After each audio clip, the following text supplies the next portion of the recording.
দুইজন কিশোরকে ভারতের সীমান্তরক্ষী বাহিনী বিএসএফ গুলি করে হত্যা করেছে।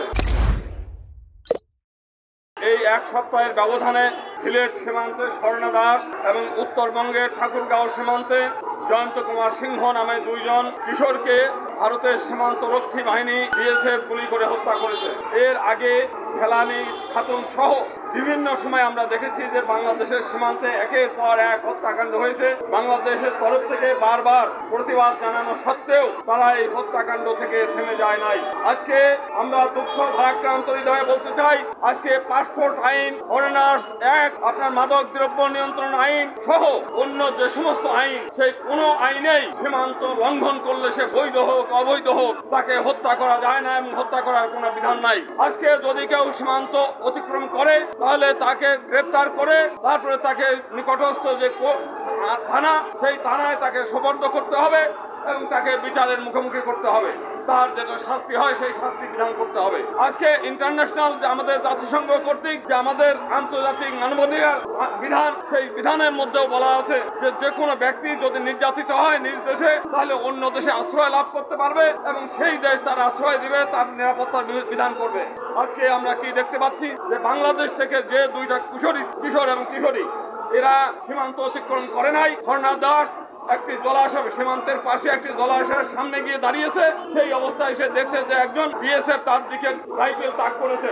সেই মুহূর্তে সে অনুনয় বিনয় করে বলেছে যে দেখেন, আমাকে মারবেন না, আমাকে গুলি করবেন না, আমাকে হত্যা করবেন না, আমাকে বাঁচান, যদি আমি অপরাধ করি আমাকে আইনের কাছে তুলে দেন, আইনই করেন। কিন্তু তার উত্তরে বিএসএফ তাকে গুলি করে তার দেহ ঝাঁঝরা করে দিয়েছে। এই ন্যাক্কারজনক, এই ধরনের নৃশংসজনক হত্যাকাণ্ড আমরা কোনো অবস্থাতে মেনে নিতে পারি না। আমরা অতীতে ফেলানিকে দেখেছি, সেই কাঁটাতারের বেড়ার উপরে ঝুলেছিল ফেলানির শরীর। আজকে যদি এই ফেলানি হোক, এই স্বর্ণা দাস হোক এবং এই জয়ন্ত সিংহ, এর কেউই মাদক দ্রব্য নিয়ে চোরাচালান করে নাই, তারা কোনো অস্ত্র বহন করে নাই, তারা কোনো সন্ত্রাসী নিয়ে কর্মকাণ্ড করে নাই, কৌতূহলবশত সীমান্তের পাশে গিয়ে দাঁড়িয়েছে। আজকে তাদেরকে এইভাবে নৃশংসভাবে যে হত্যাকাণ্ড ঘটেছে আমরা বারবার করে আমরা দেখতে পাচ্ছি, এটার কোনো বিচার হয় নাই এবং ভারতীয় বাহিনী কোনোভাবেই কোনো মায়া দয়া না করে একজন পশুর প্রতি মানুষের যে প্রেম আছে, একটি যে ভালোবাসা আছে, তারাও সেখান থেকে তাড়িয়ে দেয় অথবা অন্য কোনো কিছু করে, তো সেখানে তারা তাড়িয়ে দিতে পারতো, তারা সেখানে গ্রেফতার করতে পারত। কিন্তু তাকে না, এই সমস্ত কোনো কিছু না করে বাচ্চা দুটো ছেলের প্রতি মানুষের যে ন্যূনতম মায়া মমতা থাকা দরকার, তার কোনোটাই না করে তাদেরকে হত্যা করেছে। আমরা এর তীব্র নিন্দা করি এবং বাংলাদেশের সরকারের পক্ষ থেকে আমরা কঠোরভাবে ভারতীয় কর্তৃপক্ষকে কঠোর বার্তা দিতে অনুরোধ করছি এবং একই সঙ্গে ভারতের বিএসএফ কে আমরা আহ্বান জানাবো, ভারত সরকারকে আমরা আহ্বান জানাবো যে আজকে শুভেন্দু অধিকারী সহ অন্যান্য নেতৃবৃন্দ বলেছে যে বাংলাদেশের কেউ নির্যাতিত হলে আপনারা ভারতে চলে আসেন। যদি মনে করে যে সে সীমান্ত অতিক্রম করেও যদি থাকে, তাহলে তো আহ্বান জানিয়েছেন আপনারা যে আপনারা আসেন, আপনাদেরকে আমরা এখানে নিরাপত্তা দেবো, আপনাদের আশ্রয় দেবো। আজকে আপনাদের আহ্বানে আপনারা ডেকে নিয়ে আমাদের দেশের দুইটা কিশোর কিশোরীকে আপনারা হত্যা করেছেন। এই হত্যার দায় থেকে আপনাদের কোনো অবস্থাতেই বাঁচার কোনো সুযোগ নাই, এখান থেকে রেহাই পাওয়ার কোনো সুযোগ নাই, এখান থেকে ক্ষমা পাওয়ার কোনো সুযোগ নাই। আপনাদের শাস্তি হতে হবে এবং এই দুইটি পরিবারকে যথোপযুক্ত ক্ষতিপূরণ আপনাদের দিতে হবে, এটা আমাদের দাবি। এবং আমরা চাইবো যে বাংলাদেশ সরকার যেন এই ব্যাপারে কঠোর অবস্থানে থাকে। একই সঙ্গে আমরা আরেকটা বিষয় নিয়ে আমরা আলোচনা করতে চাই।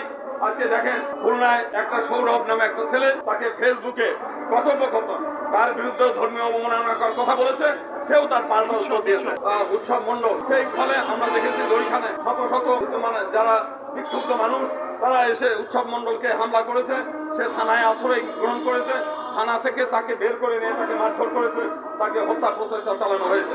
এরপরে সেনাবাহিনী তাকে উদ্ধার করে তাকে এবং তার মাকে নিরাপত্তা দিয়ে সেখানে সামরিক হাসপাতালে তাকে চিকিৎসা করেছে।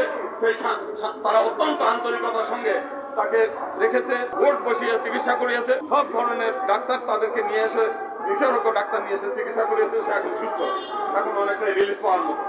সেই ঘটনাটা বাংলাদেশের বিভিন্ন মিডিয়া, বিশেষ করে যারা ফেসবুক চালায়, সোশ্যাল মিডিয়ায় ব্যাপকভাবে তার মৃত্যুর গুঞ্জন ছড়িয়ে তার চক্ষু পাঠানোর ঘটনার কথা বলে তাকে নৃশংসভাবে হত্যা করা হয়েছে এই কথা বলে বাংলাদেশ সেনাবাহিনীর বিরুদ্ধে খেপিয়ে তুলেছে জনগণকে। একই সঙ্গে দেশের বিরুদ্ধে এবং দেশের মানুষের বিরুদ্ধে এবং মানে দেশপ্রেমিক পুলিশ এবং সেনাবাহিনীর বিরুদ্ধে ব্যাপকভাবে মানুষকে খেপানোর চেষ্টা করেছে। সেই অবস্থায় আমরা আমাদের মাননীয় ছাত্র মহাদলের সভাপতি সজীব কুল্লু তপন নেতৃত্বে আমরা একটা প্রতিনিধি দল সেই উৎসব মণ্ডলকে আমরা দেখতে যাই এবং সেখানে আমরা দেখেছি সে সুস্থ ছিল এবং সে ভালো আছে। সেই সংবাদটা আমরা যখন ফেসবুক সহ সোশ্যাল মিডিয়ায় প্রচার করেছি, এই প্রচারণার ফলেই এই দুষ্কৃতিকারীরা যারা উৎসব মণ্ডলকে রাজনীতির হাতিয়ার বানিয়ে তাকে মৃত্যু ঘোষণা করে সেনাবাহিনী এবং পুলিশ বাহিনী সহ দেশপ্রেমিক জনগণের বিরুদ্ধে যারা খেপিয়ে তুলছিল, সেই খেপানোটা যখন থেমে গেছে যে উৎসব বেঁচে আছে, অতএব তাদের সেই অনৈতিক মিথ্যা প্রোপাগান্ডা ছড়িয়ে যে বড় বড় সমাবেশ করবে, সেই সমাবেশ যখন করতে পারতেছে না, তখন তারা সজীব কুল্লু তপু গিয়েছে হচ্ছে রমনা কালী মন্দিরে একটা প্রার্থনা করতে, সেখান থেকে তাকে হত্যার উদ্দেশ্যে মারপিট করেছে।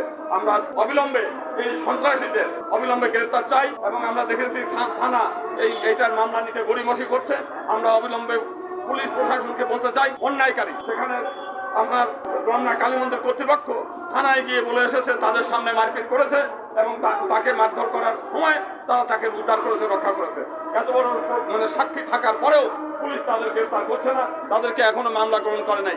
আমরা অবিলম্বে প্রশাসনকে বলতে চাই, অবিলম্বে তাদের মামলা নিতে হবে এবং এই আসামিদের দ্রুত গ্রেফতার করে আইনের আওতায় আনতে হবে, বিচারের মুখোমুখি করতে হবে।